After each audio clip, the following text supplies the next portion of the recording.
예, 오늘은 레위기 14장 강해의 세 번째 자료 14장 10절에서 32절 이 단락 말씀을 나눌 겁니다.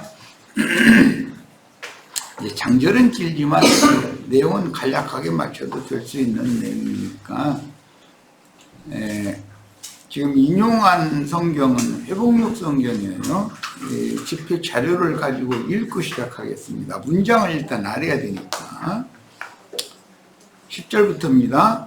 8일째 되는 날에 그는 흠없는 어린 순양 2마리와 1년 된 흠없는 어린 암양 1마리와 소제물로 바칠 기름 섞은 온 가루 10분의 3 에바와 기름 한 록을 가져와야 한다. 그를 위하여 정결하게 할 제사장은 정결하게 되려고 하는 그 사람과 그 제물들을 수막 입구 여호와 앞에 두어야 한다. 제사장은 어린 수양 1마리를 끌어다 기름 한 록과 함께 속건제물로 바치되, 여기는 속건제물을 드리는 얘기를 하는 거예요. 그것들을 여호와 앞에서 요제로 흔들어 바쳐야 한다. 그리고 그 어린 순양을 속죄제물과 번제물을 잡는 곳인 거룩한 장소에서 잡아야 한다. 이 속건제물은 속죄제물과 마찬가지로 제사장의 것이다. 그것은 지극히 거룩한 것이다. 제사장은 속건제물의 피 얼마를 가져다가 정결하게 되려고 한 사람의 오른쪽 깃불과 오른손 엄지와 오른발 엄지에 발라야 한다. 그런 다음 제사장은 기름 한 록에서 얼마를 가져다가 자기 왼손바닥에 붓고 자기 왼손바닥에 있는 기름을 오른쪽 손가락으로 찍어 그 손가락으로 그 기름을 여호와 앞에서 7번 뿌려야 한다. 그러고 나서 손바닥에 남은 기름을 정결하게 되려고 하는 사람의 오른쪽 깃불과 오른손 엄지와 오른발 엄지 곧 속건제물의 피를 바른 곳 위에 발라야 한다. 또 제사장은 자기 손바닥에 남아있는 기름을 정결하게 되려고 하는 사람의 머리에 발라야 한다. 그런 다음 여호와 앞에서 그를 위하여 속죄해야 한다. 제사장은 속죄제물을 바쳐서 자신의 부정에서 정결하게 되려고 하는 사람을 위하여 속죄해야 하고, 그런 후에 번제물을 잡아야 한다. 그리고 그 번제물과 소제물을 제단 위에 바쳐야 한다. 이렇게 제사장이 그를 위하여 속죄해야 그는 정결하게 된다.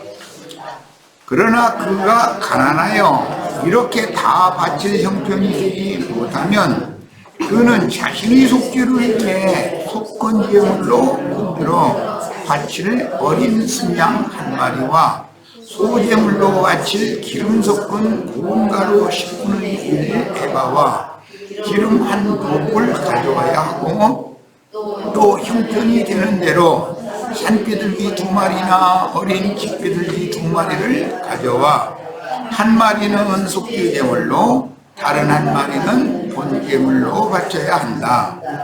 제8일째 되는 날에 그는 정결하게 되기 위해 그것들을 제사장에게로 곧 회막 입구 여호와 앞으로 가져와야 한다.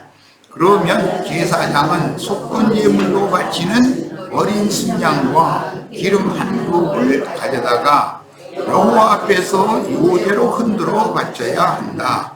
그리고 속건제물로 바칠 어린 순양을 잡아야 한다.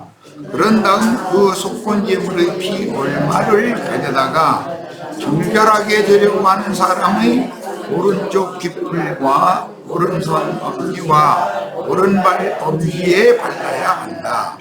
제사장은 자기 왼손바닥에 기름을 조금 두고 그 왼손 손바닥에 있는 기름 볼말을 오른쪽 손가락으로 찍어 여호와 앞에서 7번 뿌려야 한다. 그러고 나서 손바닥에 있는 기름 볼말을 정결하게 되려고 하는 사람의 오른쪽 깃불과 오른손지와 오른발 곧 속건제물의 피를 바른 곳 위에 발라야 한다. 또 제사장은 자기 손바닥에 남아있는 기름을 정결하게 되려고 하는 사람의 머리에 발라 여호와 앞에서 그를 위하여 속죄해야 한다. 정결하게 되려고 하는 사람은 형편이 되는 대로 산비둘기 한 마리나 어린 집비둘기 한 마리를 바쳐야 한다. 곧 그의 형편이 되는 대로 한 마리는 속죄제물로 다른 한 마리는 번제물로 소제물과 함께 바쳐야 한다. 그러면 제사장은 정결하게 되려고 하는 사람을 위하여 여호와 앞에서 속죄해야 한다. 이것은 나병에 감염되었지만 정결하게 되는 데 필요한 것을 다 바칠 형편이 되지 못하는 사람에 관한 법이다. 자, 오늘 우리는 이제 좀 긴 단락 말씀을 읽었는데 이건 모두가 다 제사법에 관한 얘기예요. 이것은 나병에서 너는 완치된 사람이라는 선언을 받은 사람이 7일 동안 결례를 반복해서 같은 결례를 하는 거예요. 매일 반복해서 한 후에 제8일 날 마지막 제사를 하는 내용을 지금 말한 거예요. 어제 충분히 경륜적인 말씀을 나눴으니까 오늘 우리가 읽은 말씀은 제8일 날 이 생의 마지막 제사를 하는 내용이다. 이렇게 이해를 하시고 이제 본문 말씀을 우선 문자대로 우선 이해를 돕기 위해서 설명을 하겠습니다. 제8일째 되는 날이니까 예창조의 7일은 지나간 거죠. 이제 7일 동안은 뭘 하라고 그랬죠? 정결예를 행해라 이렇게 돼 있죠. 정결예를 행하는 그 예물은 네 가지가 무엇이었죠?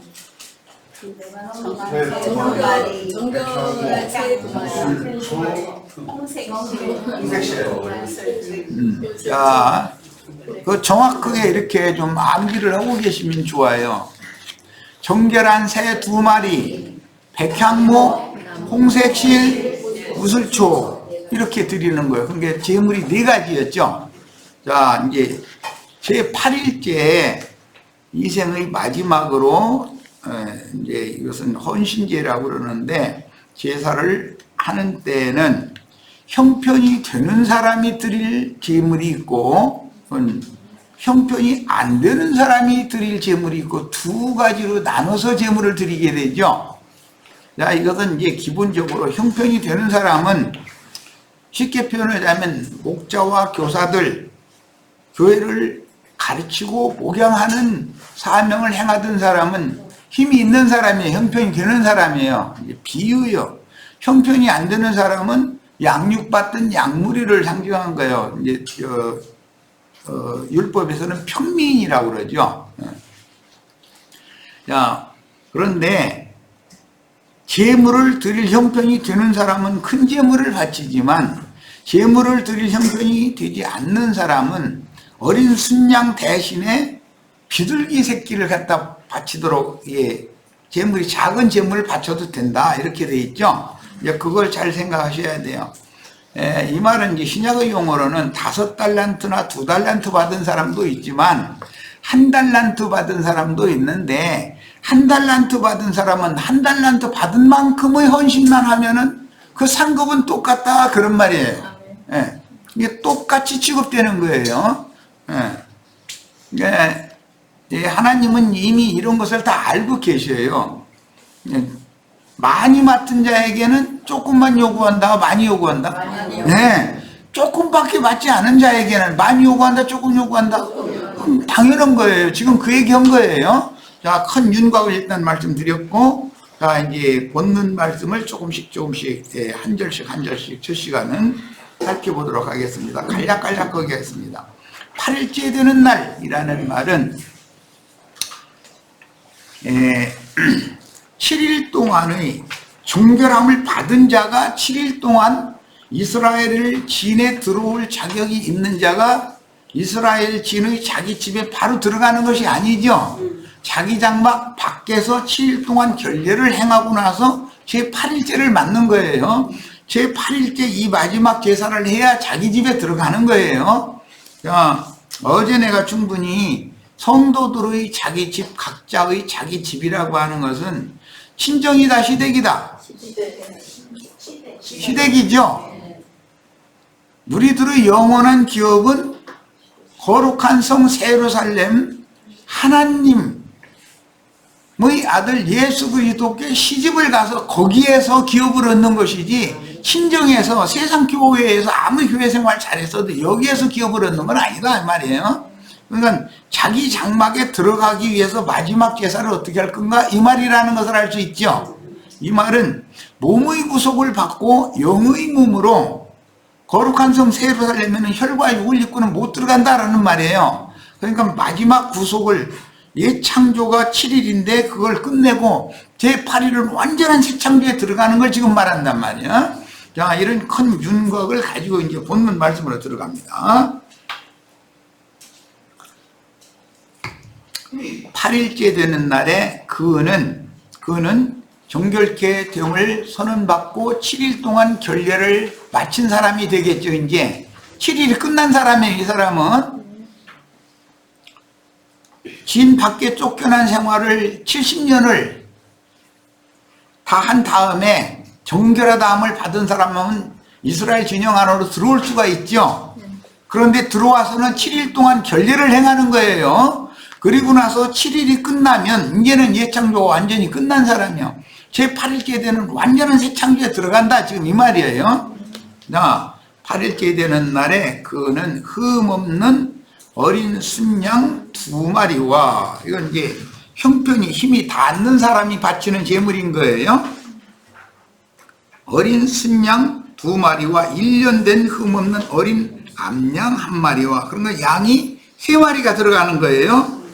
그 다음에 소제물로 바칠 기름 섞은 고운 가루 10분의 3 에바와 기름 한 록을 가져와야 된다. 제물이 그러니까 이제 몇 가지죠?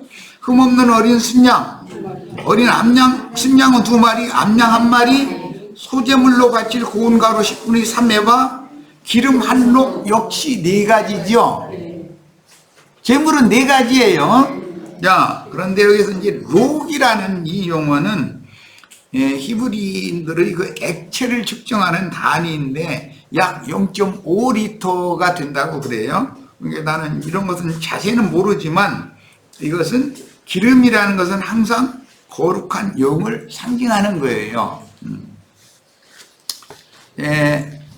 어린 순양이나 어린 암양이나 고운 가루나 이런 것들은 이미 우리가 충분히 여러 번을 설명했기 때문에 알 거고, 기름 한 록은 특별한 용어가 오늘 나왔기 때문에 이것은 액체를 측정하는 단위를 록이라고 한다는 거예요. 자, 11절입니다. 그를 정결하게 할 제사장은 정결하게 되려고 하는 그 사람과, 여기는 이 제물을, 지정한 제물을 바칠 만한 능력이, 힘이 있는 사람의 경우를 지금 말하는 거예요. 되려고 하는 그 사람과 그 제물들을 회막 입구, 다른 우리나라 번역, 우리 한글 번역에서는 회막문이라고 번역이 되어 있죠. 회막문은 회막문이 있고 성소문이 있고 지성소문이 있고 문이 3중으로 되어 있다는 건 다 알고 계시죠? 회막문은 마당으로 들어가는 문이니까 당연히 회막문에 있는 제사장에게 갖다가 이 제물을 바치면 제사장은 제사법대로 목욕시키고 이 제물을 지지고 이제 피를 흘리고 뭐 이제 이렇게 다 할 거예요. 그것을 다 봐야 되니까 회막문 여호와 앞은 그 회막문은 항상 열려 있죠. 개방되어 있는 문이에요. 그런데 그 제물들을 회막 입구 여호와 앞에 두어야 한다 이렇게 되었어요. 그리고 그 제물을 잡는 것은 여호와 앞에서 잡으라 그랬는데 번제단의 항상 북편뜰에서 잡는 건데, 북편이라는 것은 심판을 강조한단 말이에요. 항상. 자, 이번에는 12절로 갑니다. 제사장은 어린 순양 한 마리를 끌어다가 기름 한 록과 함께 속건제물로 바치되, 이것은 제물이 일반적인 구속을 받는 제사에서는 속죄제가 첫 번이죠. 그런데 여기서는 이미 속죄가 된 사람들 이야기니까 속건제를 반복해서 하는 것이 아니라 속건을 위한 속죄제를 드린다 이 말이에요. 번제도 드리지만 속건을 위해서 번제를 드리는 거예요. 소제도 드리지만 속건을 위해서 번제를 드리는 거예요. 그러니까 이미 구속받은 사람의 지난 모든 범죄들을 속량하기 위해서, 그러니까 옛사람과 그 행위들을 완전히 벗게 하기 위해서 제사를 하는 내용이다 그 말이에요. 기본적인 제사에서는 항상 번제가 맨 앞에 나와요. 번제. 그러죠. 번제, 그 다음에 소제, 속죄제, 속건제, 화목제 이런 순서로 드리는 거예요. 그런데 여기에서는 이것은 제사가 일반적인 제사가 아닌 얘기지요. 지금 속건을 위한 제사는 속죄도 드리고 속죄제로도 드리고 번제로도 드리고 소제로도 드리는데 다 이게 속건을 위해서 드리는 제사단 말이에요. 그 차이를 잘 아셔야 돼. 13절 그리고 그 어린 순양을 속죄제물과 번제물을 잡는 곳인 거룩한 장소에서 잡아야 한다. 이 거룩한 장소라는 것은 번제단의 부편을 말하는 거예요. 여호와 앞이라고 이렇게 되어 있는데, 이 속건제물은 속죄제물과 마찬가지로 제사장의 것이다. 자, 어떤 제물이 제사로 드려지고 제사장의 것으로 드려진다는 뜻은 우리가 속죄를 받았을 때 그 이후로는 영원한 제사장이신 주님의 것이 되는 것이죠. 그것을 상징하는 거예요. 제사장의 것이다라는 것은 나는 그리스도의 것이 되었다 이 말이에요. 자, 이 속건제물도 이제는 그리스도의 것이 된 거예요. 완전히. 그래서 이 속건제물은 속죄제물과 마찬가지로 제사장의 것이 된다. 이렇게 되어 있어요. 오늘 우리 형제 자매님들 다 영원한 제사장이신 그리스도의 것이 다 되어 있으셔야죠. 그런데 마지막으로 이 육의 장막을 벗어나서 영의 몸으로 완전히 그리스도의 것이 되면 이제 신부가 된다는 뜻이겠죠. 지금은 약혼녀가 된 거죠. 지금 내가 하는 말 잘 이해를 잘 하셔야 돼. 지금 현재 우리는 그리스도의 것이 되었지만 약혼녀 신분이지 아내나 신부나 아내의 신분이 아직 아니에요. 이것을 구분을 잘 하시면 돼요. 자, 이제 14절로 갑니다. 제사장은 속건제물의 피 얼마를 가져다가 정결하게 되려고 하는, 여기에서 정결하게 되는 것은 혈과 육의 몸을 벗고 영의 몸으로 나타나는 상태를 말하는 거예요. 7일 전에 정결하게 된다는 것은 세속교계에 속한 그런 옛사고를 벗어나는 정결하게 됨을 말하는 것이지만, 오늘 정결하게 되는 건 마지막 제사니까 몸의 구속을 받아서 완전히 신령체가 되는 걸 말하는 거예요. 이제 정결하게 되려고 하는 사람의 오른쪽 귓불과 오른손 엄지와 오른발 엄지에 발라야 한다. 피를 누구 거요? 얼른 끄세요. 네. 오른쪽 귓볼에 맨 먼저 바르는 것은, 인간의 불결이라고 하는 것은 근원이 하나님 말씀을 버리고 마귀의 말을, 뱀의 미혹을 받아들인 것에서 죄의 근원이 왔기 때문에 첫 번째는 귀부터 정화시키는 얘기가 나오는 거예요. 항상 귀는 듣는 역할을 하죠. 여호와의 말씀을 버리고 뱀의 말을 받아들여 버려. 여기서부터 이게 부정이 여기서부터 오기 시작한 거예요. 나병이라는 건 이게 근원인 거거든. 그 다음에 오른손, 엄지손, 엄지손가락이라는 것은 이제 그 손가락의 이제 대표를 말하는 건데, 그 손을 들어서 뱀의 말을 듣고서 두 번째 한 일은 뭐죠? 손을 들어서 금령의 나무실과를 따먹었으니까 이 손모가지가 잘못된 거예요. 이제 두 번째는 손을 정화시켜야 돼 이게. 세 번째는 엄지 발에 발라야 된다. 이 말은 뱀의 말을 듣고 금령의 나무 실과를 먹은 사람은 생명길로 가요, 죽음을 향해서 달려가요? 누가 가라고 하지도 않는데 자기가 열심히 간다고 가는데 그게 사망을 향해서, 지옥을 향해서 간다 이거예요. 이걸 그래서 발을 처우로 정화시켜야 된다.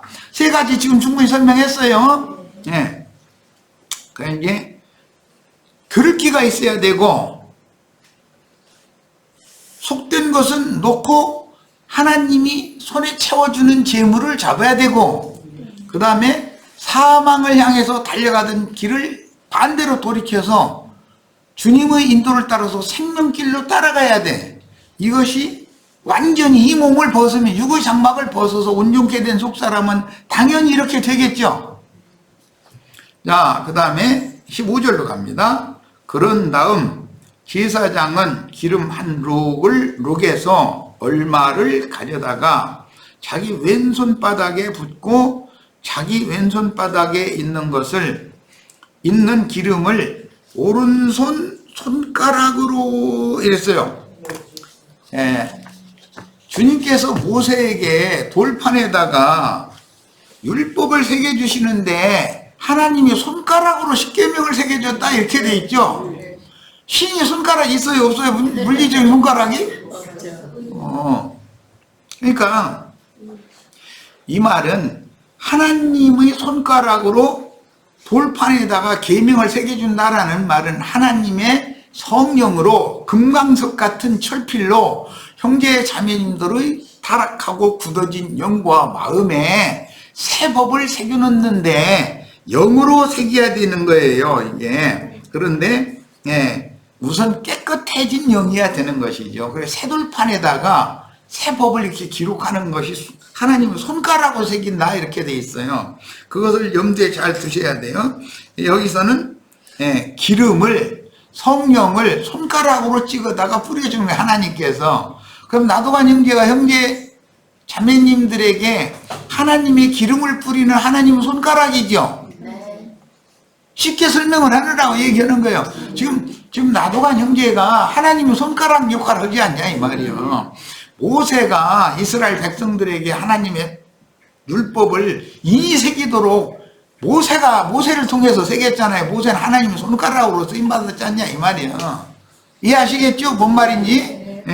그러니까 이제 우리 형제 자매님들도 다 하나님의 손가락으로, 하나님의 발로, 하나님의 모든 신체 구조 어떤 면으로 다 각자 쓰임을 받으셔야 돼요. 그래야 다른 사람들한테도 다 전도를 해야 될 거 아니겠어요? 자, 오른쪽 손가락으로 찍어, 오른쪽이라는 건 항상 영과 능력을 말하는 거고, 왼쪽은 육적인 거예요. 육의 능력을 말할 때는 왼손이라고 그래요. 세상에서도 좌파, 우파 이런 정치 색깔도 그런 것이 있죠. 왼편 쪽 사람들 보고는 좌파라고 그러잖아요. 항상 정상적인 사람은 오른손이 똑같은 팔의 힘이고 손의 힘인데 약간 차이가 51 이상 52 이 정도, 왼손은 48이나 49 이렇게 항상 왼쪽이 조금 모자라. 그래서 만약에 좌파가 정권을 잡았다 그러면 우파는 견뎌내들 못해. 우파는 저희가 힘이 더 센데 우리 맘대로 묻으니까. 그런데 좌파는 정권을 계속 유지하려고 해도 우파는 우파가 센데 정권 유지가 안 되는 거예요. 우파 정권은 몇 대가 가지만 좌파 정권은 몇 대 가는 일이 거의 없어요. 안 돼요. 힘이 약하니까. 이런 것과 마찬가지예요. 인간이 아무리 능력이 있고 힘이 있는 것 같고 똑똑한 것 같아도 하나님의 영적 능력은 절대로 못 당한다. 그런데 그 차이는 바둑 같은 걸 때, 장기 이런 걸 때 한 수 차이다, 한 수. 많은 수가 차이 나면 게임이 안 되니까 바둑 두자 그러면 많은 수가 차이 나는 사람이 바둑 좀 두자 그러면 아이 나 시간 없어 바빠 잃어버리죠. 그 사람은 바둑 두야 재미가 없잖아요. 급수가 비슷해야 이게 경쟁이 되니까 둘 재미가 있지. 그런 것과 같은 거예요. 그러니까 마귀의 능력은 왼편으로, 하나님의 능력은 오른편으로 항상 상징이 된다. 주님이 부활 승천하셔서 하나님의 보좌 좌편에 앉으셨다, 우편에 앉으셨다. 그럼 무슨 말인지 아시겠죠? 이제 하나님의 영과 연합되어 있다 이 말이란 말이에요. 자, 예수님 못 박혔을 때 좌편과 우편의 강도 둘이 같이 못 박혔죠. 그러니까 주님과 함께 부활 그날 낙원으로 죽지만 사후에 주님과 함께 낙원으로 갈 사람이 있고 버림받을 사람이 있단 말이에요. 그러니까 버림받을 사람은 혈육에 속한 사람이고 예수 욕하고 죽은 사람이고 그분이 무슨 죄가 있냐, 우리는 마땅히 죽을 죄를 졌지만 한 이 사람은 저와 함께 낙원에 있을 사람이라고 선언을 받았잖아요. 오늘 문둥병 치료를 받는 것도 똑같은 있지. 여기 신약으로 적용을 그렇게 할 뿐이야. 이해가 되셨죠? 네. 자, 그런데 항상 기름을 또는 피는 오른편 손가락으로 찍는다. 그러니까 영과 생명의 말씀을 맡은 주홍을 통해서 피도 뿌리고 기름도 뿌리겠죠. 왼손가락으로 뭐 기름이나 피를 찍어다 뿌려라 그러지 않았으니까. 예배당 목사님들 왼편 사람들이죠. 마귀 손가락이잖아요. 그러니까 그 사람들이 설교하는 말을 통해서 피나 기름이 뿌려지는 건 아니다 이 말이에요. 이제 이해를 쉽게 하라고 이렇게 말씀드리는 거예요. 영과 생명의 말씀을 맡은 그리스도의 종들을 통해서 손가락으로 사용을 한다 이 말이에요. 그러니까 예배당에 가서 설교 드리가 다 소용없어. 이게 레위기 14장 10절에서 32절 이게 한번 무슨 뜻인지 좀 알고 싶다. 한번 얘기해 보세요. 그 사람들 무슨 얘기하는지 한번 들어보세요. 그러면 왜 오른손으로 기름이나 피를 찍어다 뿌리라고 했는지 이제 이해가 될 거예요. 이거는 경험이 필요해요. 이거는. 자, 그 다음에 일단 피를 뿌린 다음에 그 똑같은 그 자리에다가 기름을 또 뿌리는 이제 바르는 거예요.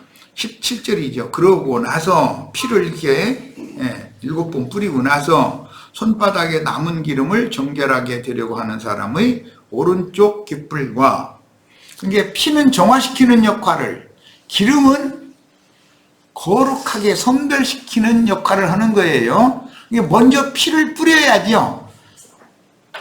들을 귀가 있는 사람, 들을 귀가 있어야 그 영의 말씀이 들어올 거 아니겠어요. 이게 그 다음에 손도 세상 것 꽉 움켜쥐고서 안 놀라고 하는 사람한테는 속죄가 되어 있지 않은 그 손에 움켜쥐고 있는 사람은 하나님의 것을 아무리 좋은 걸 준다고 해도 들어요 안 들어요?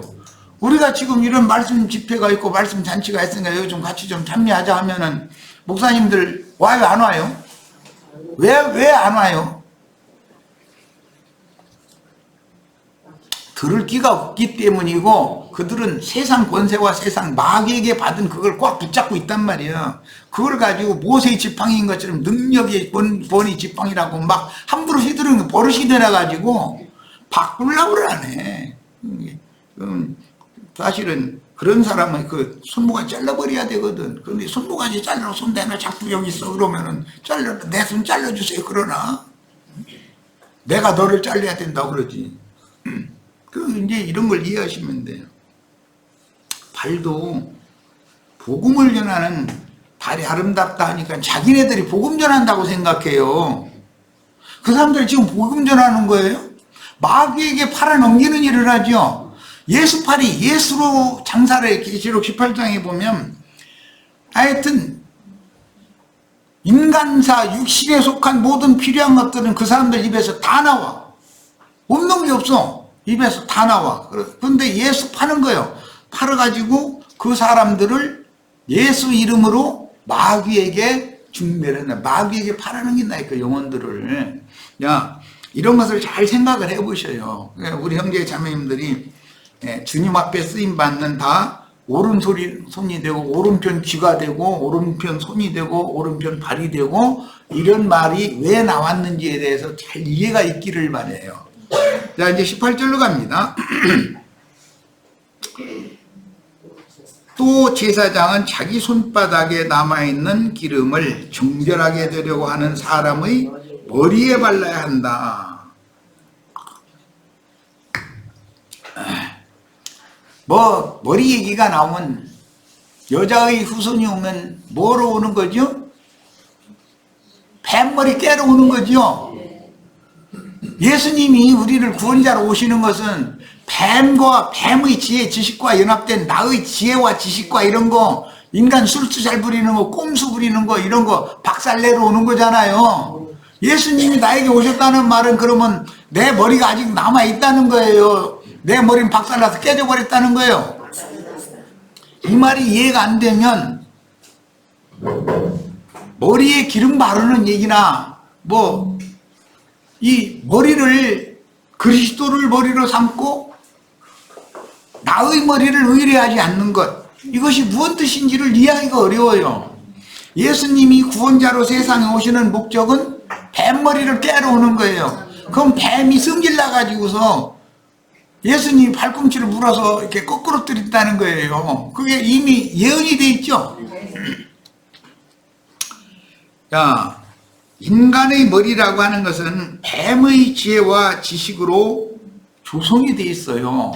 그래서 무슨 문제가 있다 싶으면은 대책을 세우는데 10분간 생각을 해요? 1분간 생각을 해요? 0.5초 내에 다 해결이 딱 돼버려요?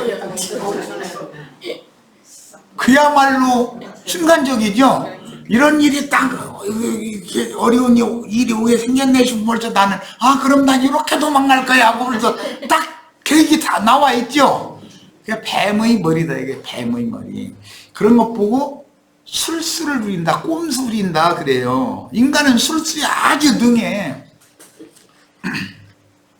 여기 누구 지적하면은 기분 나쁘니까 술수가 제일 잘 부리던 사람이 나였었어요. 뭔가 불리한 거 싶으면은 벌써 이 말로 답변할 걸 여기서 머릿속에 이미 딱 기록이 돼 있어. 저 사람 말 끝나면 내가 벌써 받아칠 거잖아요. 딱 이게 돼 있는 거예요. 얼마나 이게 이렇게 잘 돌아가는지 몰라. 근데 지금부터는 중요한 말이에요. 그러던 사람이 진짜 주님을 믿고 그것도 시행착오를 여러 번 한 다음에 내 머리 믿어서는 안 되는구나. 머리 좋은 놈은 망하는구나. 그런데 뭐 그게 머리가 좋은 게 아니라 망하는 쪽으로 좋은 거야, 이게. 망하는 쪽으로. 가슴이 풍성해져야지 머리가 휙휙 잘 돌아가는 사람은 망하게 돼 있어. 이 얘기는 각자 새겨 들으시기를 바라요. 누가 그렇다 이렇게 지적은 할 수 없으니까 주님이 오실 때는 다 그 중에서 제일 하여튼 지적받은 게 난 수도 지적받았으니까.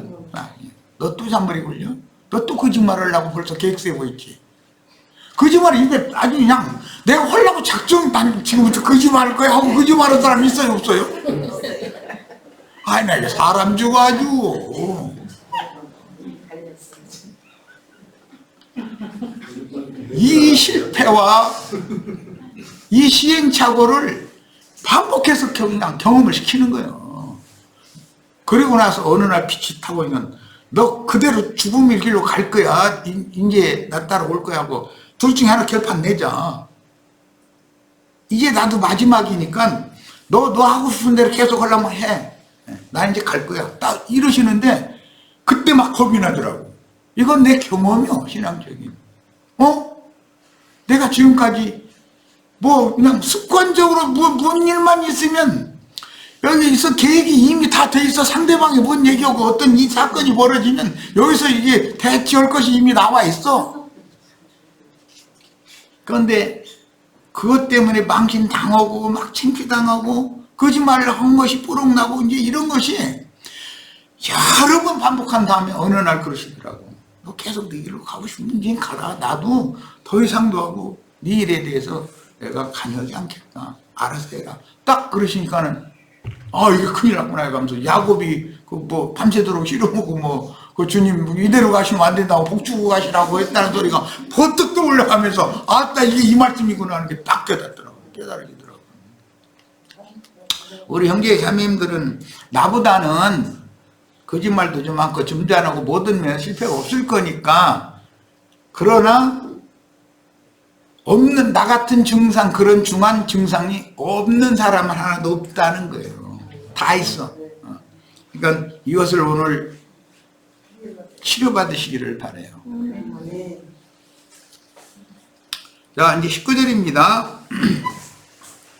제사장은 속죄 제물을 바쳐서, 지금 내가 설명한 그 내용이 이해가 되어진 사람이 이제 속죄가 되는 거죠.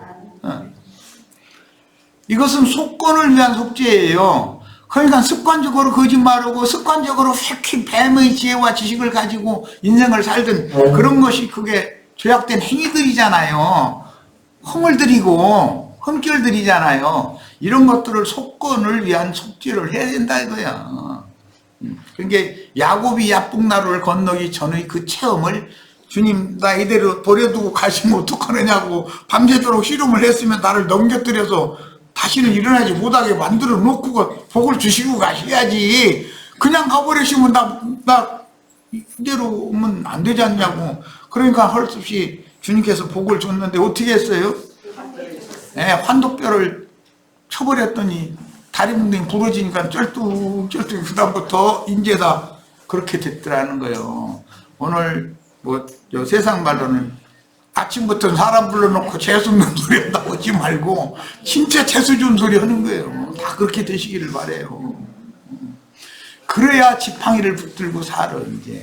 그러니까 이게 이제 믿음이거든. 진짜 믿음이거든. 그러니까 한 번을 생각해 보거든. 뭔 일이 오면 지난 실패를 생각하고 하나님의 손대심이 얼마나 두려운가를 경험을 했기 때문에 뭔 일이 있으면 택 돌아가면 이거는 아닐 수도 있어. 그러고 나 자신의 이것을 안 믿게 되거든. 한 번 더 생각해 보고. 그래서 내가 이제 그 복음을 전할 때 찬물을 옆에 있다가 한 그릇 또 먹든지 아니면 침을 한번 꿀꺽 삼키고 생각을 다시 한번 해보든지 꼭 이렇게 한 다음에 어떤 것을 결정을 해라. 그냥 휙 한다고 해가지고 아무 생각 없이 그대로 일처리를 해버리지 말아라. 내가 자꾸 그렇게 얘기했던 거예요. 이건 내가 경험에서 나온 말이에요. 박형제 다치다 보는데 박형제 앞으로는 제발 여기 돌아가는 대로 하지 마. 제발 왜 내 길 따라오느냐고 내가 몇 번 얘기했잖아. 내 길 따르면 고생한다고. 내 뒤 쫓아다니지 말라고 내가 얼마나 얘기해. 이것이 오늘 사실은 이 머리 바꿔지는 것이 내 머리가 아니요. 뱀과 연합된 머리지. 선악을 아는 지식으로 조성된 머리잖아요. 이것이 박살나지 않으면 그리스도를 머리로 삼지 않기 때문에 그리스도인이 안 돼. 그리스도의 것이 될 수가 없단 말이야. 결혼을 하면 아내는 그날 신부는 머리를 덮는 것은 뭐예요? 남편의 머리, 남편의 지시에만 순종하고 따라간다 그 말이잖아요. 지금부터는. 그러니까 이제 그 첫날 밤 자고 일어나면 다들 우리 자매님들 남편들이 다 그랬을 거예요. 너는 이제 내 거야. 이제 너는 꼼짝 못해. 어디 도망도 못 가고 이제 다 그랬을 거예요. 그 대신 내가 하자는 대로 잘하고 행복하게 잘 살자 다 그랬겠지. 야, 이런 이치를 잘 생각을 해보셔요. 그래서 뱀의 지혜와 지식으로 조성된 인간의 생각, 인간의 주관, 인간의 사상이 실제로는 자기 오름이고 자기 선함이니까 강하게 그걸 주장을 하고 내세우고자 하고 그러죠. 그렇지만 그것은 거짓의 합인 마귀에게서 온 것이지 하나님께로부터 온 참 지혜자이신 빛이신 하나님께로부터 온 참 지혜와 만유를 구상해서 창조해서 경영하시는 그런 지식을 가진 주님의 지혜와 지식이 아니란 말이에요.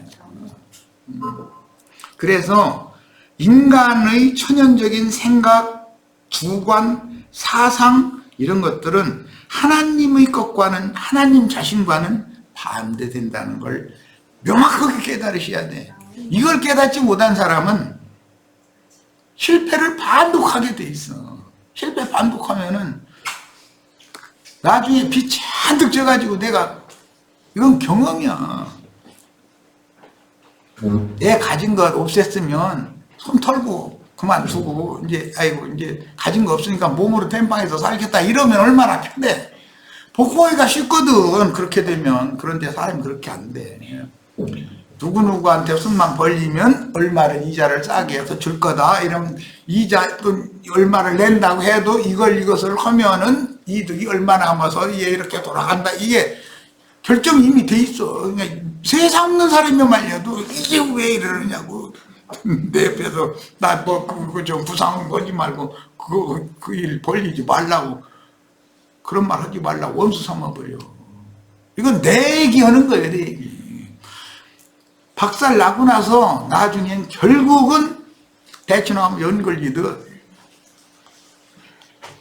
최후로 하는 것은 며느리 보고 야, 너 친정오래 친정아버지한테 돈 좀 얼마 좀 빌려달라 해라.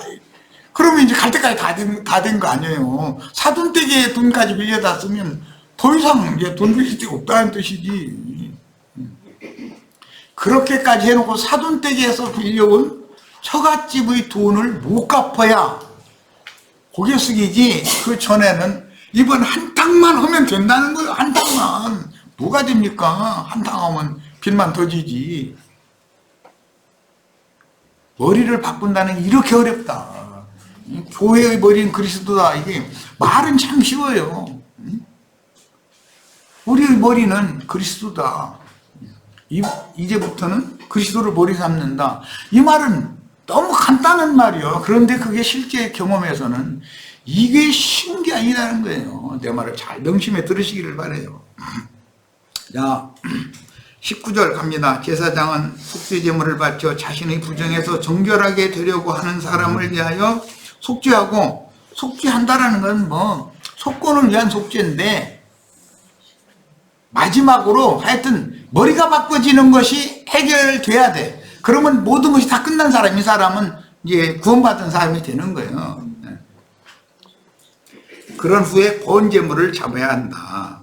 번제물은 우리가 이 생에서만 주님 앞에 헌신하는 것이 아니라 영원 세계에 가서도 땅에 백성들이 있기 때문에 그들을 위해서 생명나무 이파리를 따다가 자기 백성들을 주기적으로 치료를 해줘야 돼. 종으로 쓰임받아야 헌신은 계속 해야 되는 거예요. 이생 너머에 가서도. 그리고 먹고 마시는 잔치는 거기서는 영원 세계에서는 계속 하는 거니까 반복해서. 네. 자, 20절. 그리고 그 번제물과 소제물을 제단 위에 바쳐야 한다. 이렇게 제사장이 그를 위하여 속죄해야 그는 정결하게 된다. 이 속죄는 속건을 위한 속죄제예요. 지금 내가 무엇을 속건을 해야 되는지에 대해서는 쭉 설명했어요. 최종적으로 보면 머리가 박살나야 속건이 완성된다 이거야. 자, 21절. 그러나 예. 그래요? 자, 그러나 그가 가난하여 이렇게 다 바칠 형편이 되지 못하면, 지금부터는 힘이 미치지 못하는 사람들이에요. 지금까지는 말씀을 가르치고 주님의 인도를 앞서서 본을 보이고 해야 되는 목자와 교사들에 대한 얘기를 하신 것이고, 지금부터는 양무리들을 위해서 하는 말씀이에요. 힘이 미치지를 못해. 그런 큰 재물을 순양 둘이나 암양 한 마리나 이런 큰 재물을 바칠 힘이 안 돼. 그런 사람들은 그는 자신의 속죄를 위해 속건 재물로 흔들어 바칠 어린 순양 한 마리, 양은 큰 재물은 양 한 마리 딱 바치고, 소재물로 바칠 기름 고운 가루 10분, 여기는 3이 아니라 1에바 이렇게 돼 있어요. 앞에서는 10분 3이었죠. 네. 소재재물도 기름 한 녹은 같아요. 가져와야 하고, 또 형편이 되는 대로 산비둘기 2마리나 어린 집비둘기 2마리, 어린 순양 2마리 대신 집비둘기로 대체해 주는 것이죠. 힘이 미치지 못하면, 힘이 되는 사람은 어린 순양 2마리를 바쳐야 됐잖아요. 그런데 힘이 미치지 못하는 사람은 비둘기 2마리로 대체하는 거예요. 자, 가져와 한 마리는 속죄제물로 다른 한 마리는 번제물로 바쳐야 한다. 이렇게 말씀이 시작이 되어 나가는데, 힘에 미치지 못하는 자들을 위한 속건제 제사에 대해서는 다음 시간에 말씀 나눌 거고, 잠시 쉬었다가 한 시간 더 이어가겠습니다.